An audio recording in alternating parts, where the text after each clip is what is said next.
I'm Aaron, I'm a Manchester-based videographer, and this is how I rig one of my cameras for shooting interviews. So starting off, I get my L to EF mount adapter up on the front because I'm going to be shooting with EF glass for this interview.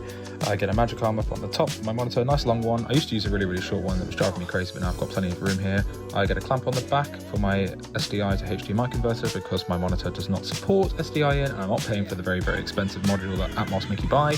I've got power up on the back with my little D-tap extension cable, which runs power to my camera through a D-tap to Lino cable and power to the Atmos monitor through a dummy cable.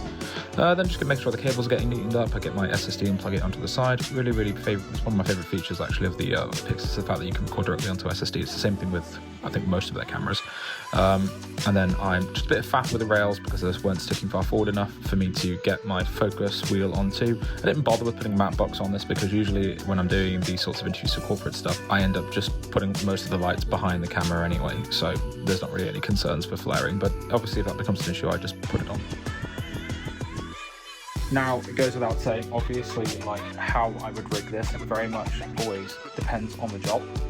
This is sort of like a standard way that I put these together if I'm doing something that's more studio-based. The only thing that I would usually add to this would maybe be something like, well, it'll be my shoulder rig handles, which I've just left off because it's easier. But the nice thing about this tilter shoulder plate, in addition to it being like a really nice long base plate that's Manfrotto compatible, thank God, it gives like a little bit of support on the back for this V-lock plate, which I'm not really happy about. But yeah, it's far from perfect. But as anyone in the video will tell you, there's always more kit to buy. So yeah, let me know what you think.